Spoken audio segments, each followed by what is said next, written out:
Terawan ba ya? Ay, tinat ba?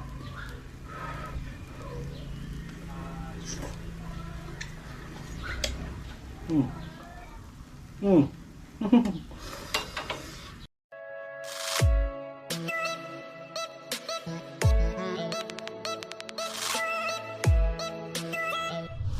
Yo, what's up mga ka-Megs? So, I'm back again, Abiteria Meg. Ayan, kung medyo matagal-tagal tayong nawawala mga ka-Megs kasi nga dahil busy tayo. For today's video ay meron na naman tayong naisip na recipe. Pwede ba yung recipe? Pwede pang pulutan.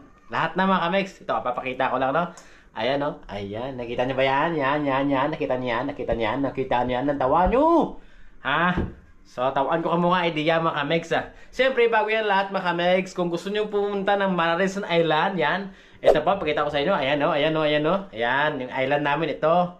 Meron tayong homestay dyan. Abiteria Homestay lang yan mga kamegs. Abiteria Homestay po yung pangalan ng aming homestay. Puro tayo homestay. Ayan. Meron pa tayong aircon na room. Tapos meron pa tayong fan room. Ayan po. Tapos ito pa yung ating dining area. Tapos yung ating living room, ayan po. So nakikita nyo. So mura-mura lang po yan. Kung gusto niyo po mag-inquire, ilalagay ko po yung contact number sa baba. Tapos pwede pa kayo mag-PM sa akin or tumawag po sa akin. Ayan, para pag-usapan natin yung prices. Yes. So ayun mga kaliks, balik muna tayo sa ating lulutuin. Ayan o. Ayan, nakita nyo yan.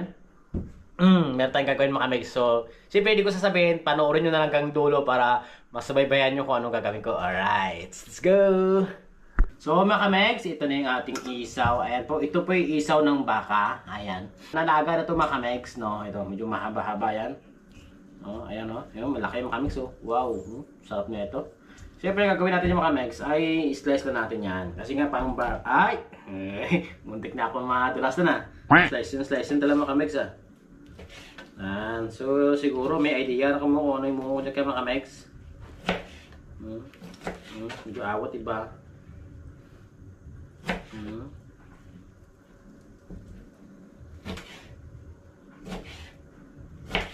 Basta kung gusto nyo maglagaw, kung gusto nyo gumala doon sa Isla Mararison mga kamex, kaya nasabi ko kanina, mayroon pa tayong homestay doon. Ang pangalan pa ng homestay namin ay Abiteria Homestay. Ayan po, mayroon po tayong kwarto doon na good for 5 to 6 person.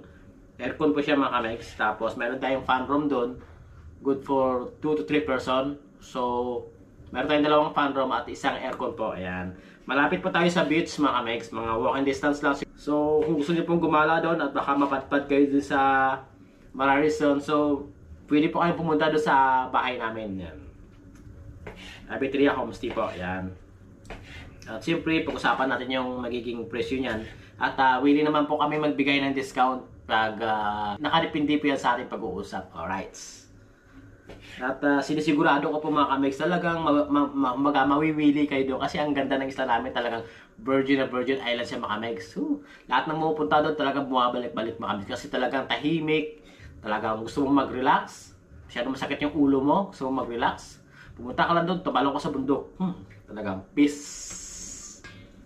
Peace be with you. Joke. Hindi mahaba ito yung pinagsasabi natin mga kamis.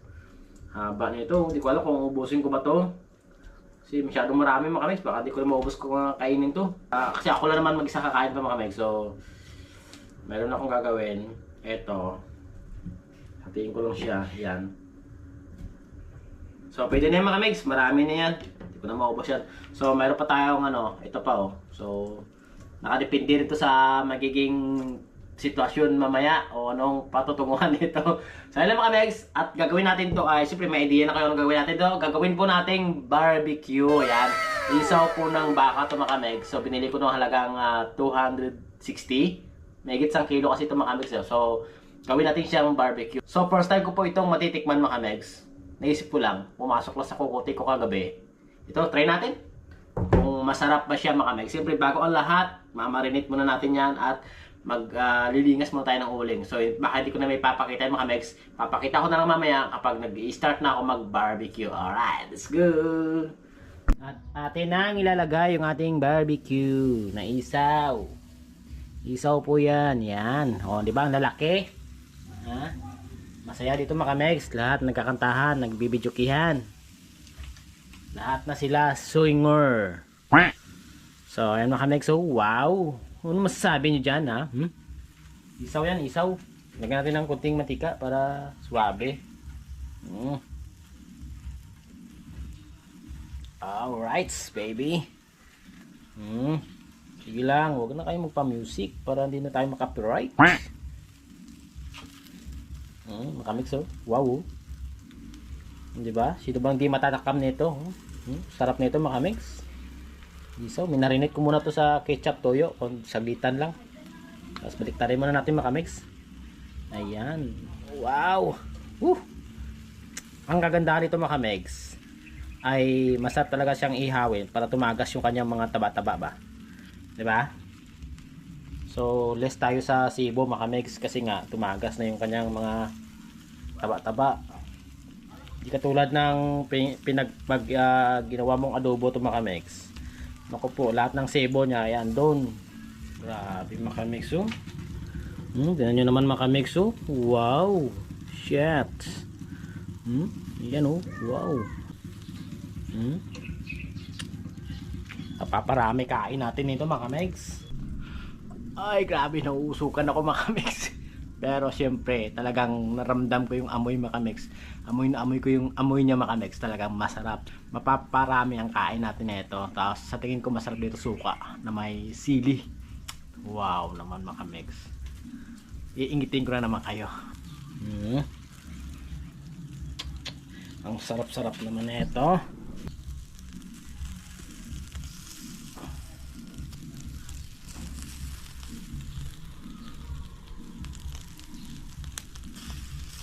Okay mga kamigs, andito na tayo. Kain pa tayo. Meron tayong pipino. Garaguma. Bitaw natin ang barbecue ha. Sunog no. Mga bantayan. Kain mga kamigs. Init pa. May sasawan ta. Ayun, langgaw ra mga kamigs ng tuba. Tuba ang langgaw ra. Tarawan ta ba ya? Ay, init pa.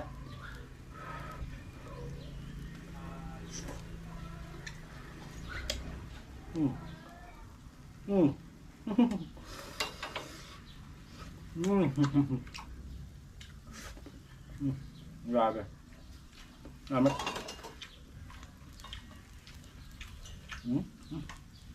Init ba?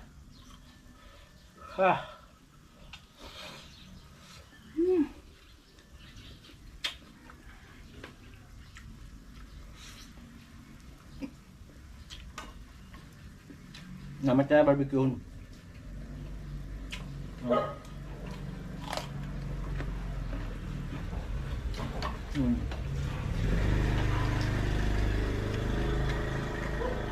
Grabe. Nanam.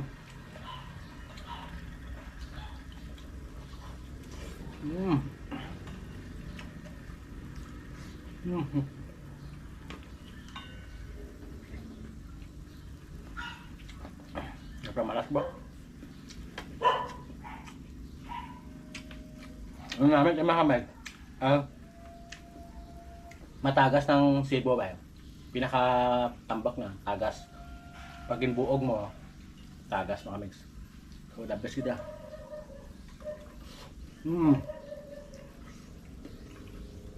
Plus, sobrang init.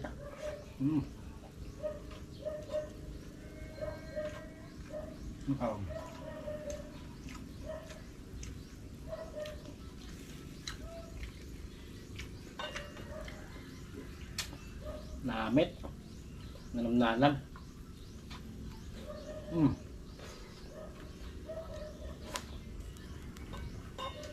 Grabe.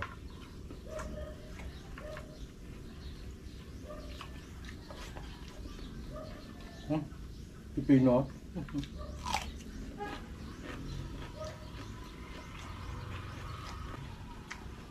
Guwapo.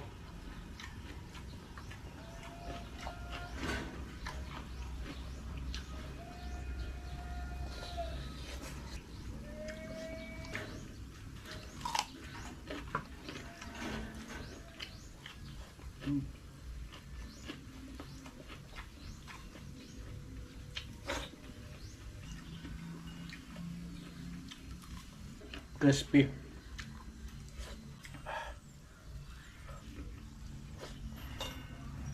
Hmm?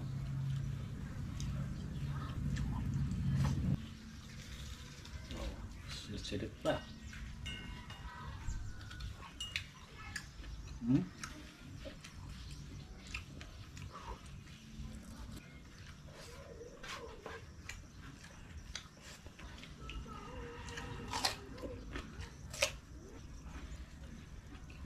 Tunog.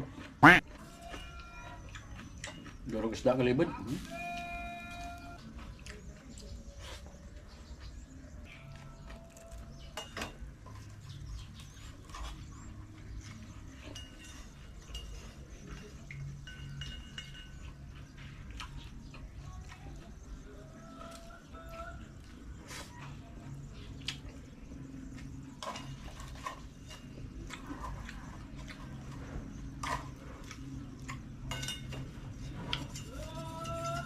Namit ang medyo sunog, medyo crunchy ako.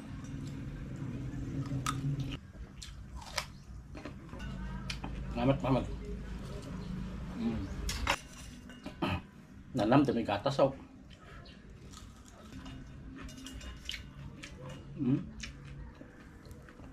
So, sobrang makamix yung. Wow.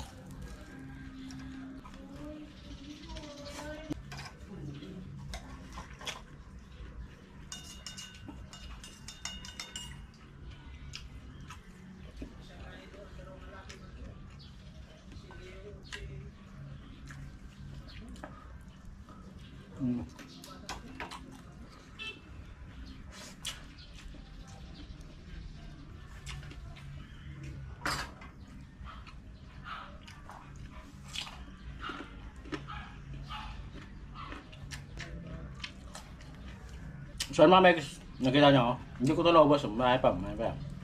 Nakita ko lang. Meron pa tayong 4 na stick, ayun o. Kasi, talagang maraming makamegs, tapos medyo, siyempre alam naman natin bituka, diba? Medyo makunat siya, pero malinamnam, masarap. So yun lang, hanggang dito na tayo mga megs. At ayan, nabigyan ko naman kayo ng panibagong recipe, diba? Kung sawa ka sa adobo ng isaw ng baka, gawin nyo siyang barbecue style. Ay, napakasarap mga megs. Pwedeng pasarap dito sa pulutan mga megs. So mga megs, agad dito lang tayo. Huwag saan kalimutan mag-like, comment, and subscribe sa aming YouTube channel, Abitria Meg. At paki-follow po kami sana sa aming Facebook at meron po kaming TikTok. Alright. At kita-kits ulit tayo mga megs sa next na i-upload natin mga videos. Ngayon, magbababay na tayo mga megs. Hihi!